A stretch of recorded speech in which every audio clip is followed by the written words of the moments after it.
All right, guys, we're going to get started on our reading interactive notebook. So if you'll grab your reading and grammar and your plastic snap close envelope, I'm going to go grab the camera and I'll see you there.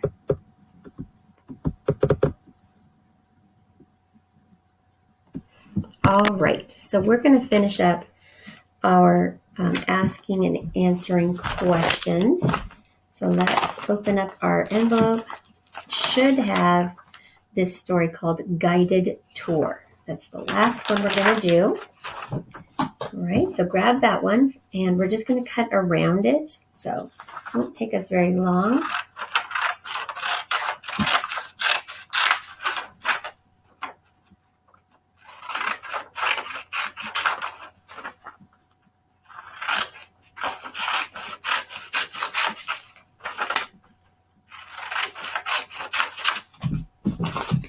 All right. So we're going to be in the reading section right here. So let's go to back pages here. Okay, so yesterday we had done this page. Let's turn it to the very next page, and we're going to glue this in. Look how much we've done. We don't have a whole lot left, do we? All right. Okay. Get that glued down.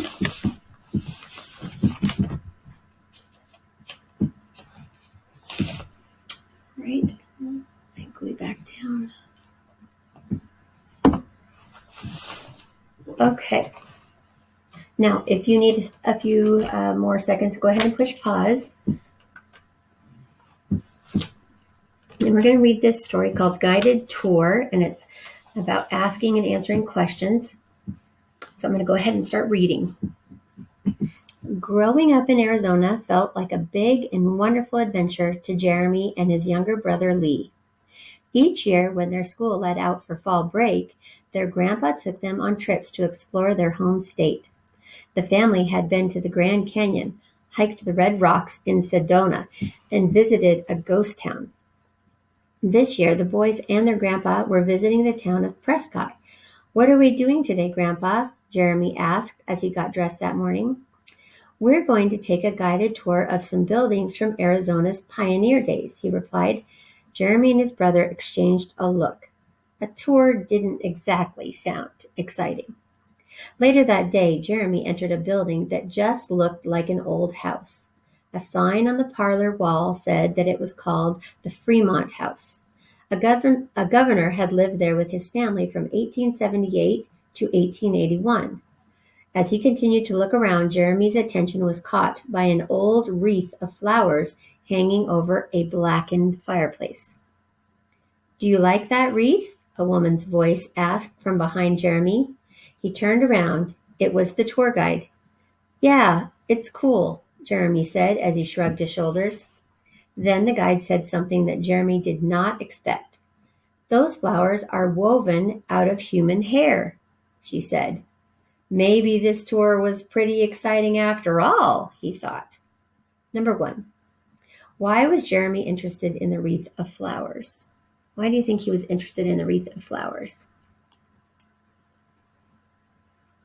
Okay, it says here, as he continued to look around, Jeremy's attention was caught by an old wreath of flowers hanging over a blackened fireplace.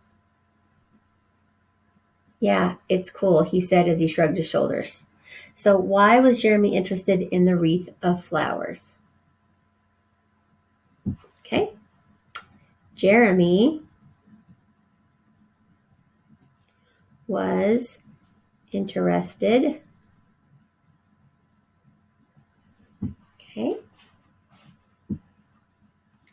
in the wreath of flowers. I'm going to go right off the page. Flowers, because the guide told him it was made of And then let's look right where she says it was made of human hair. He says, oh, whoa, this is pretty cool after all. Made of human hair. Yuck. All right. Go ahead and get that written down. Go ahead and push pause so you have plenty of time to get it written down. Let me scooch it over just a little bit here. So there we go. Number 2. At the beginning of the story, how did Jeremy feel about spending the day on a guided tour? A. Jeremy likes adventure. He'd rather do something exciting. B. Jeremy would rather spend his day buying souvenirs. C. Jeremy was excited to learn about history from the tour guide. D. Jeremy does not like exploring his home state. The beginning of the story, how did Jeremy feel? So let's go back. Okay. This year, the boys and their grandpa were visiting the town of Prescott. What are we doing today? Grandpa Jeremy asked as he got dressed that morning. We're going on a guided tour. A tour didn't exactly sound exciting, right? All right, so let's go back here. Jeremy likes adventure. He'd rather do something exciting. Jeremy would rather spend his day buying souvenirs. Jeremy was excited to learn about history from the tour guide. Jeremy does not like exploring his home state. Okay, so he thinks that the guided tour would not be very exciting. He thinks that adventure would be more exciting.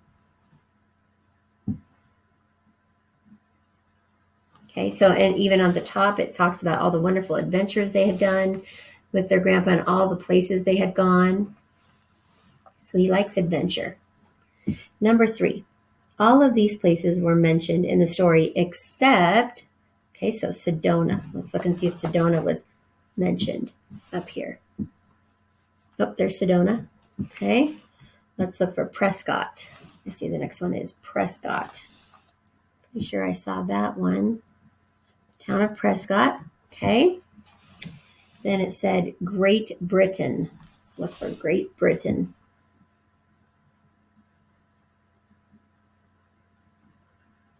Okay, I don't remember that being said. All right, let's look for the Grand Canyon just to be sure. Looking for the Grand Canyon. Oh, there's the Grand Canyon. So we know now that it was Great Britain. That was not mentioned. All right, make sure you have everything on here. Go ahead and push pause right now if you need to get anything written down. All right, so this unit was all about remembering how to do ask and answer questions. Let me find, there we are, the race, okay? So we have restate or re-say part of the question in your answer. A, answer all parts of the question. C, cite your evidence by including parts of the text in your answer. That just means tell us where you got your answer and how you know that's the right answer. And E, explain your evidence. All right. So just remember that when you're doing your reading and your reading activities that you need to do, and it will help you be more successful, and it will actually help you become a better writer because it will help you have details in your writing, which is a big deal for writers. All right, guys, that is it for Reading Interactive Notebook for now. We're going to head over to our Read Aloud, or you can go to Math, but I'm going to head to Read Aloud right now, and so I hope to see you there.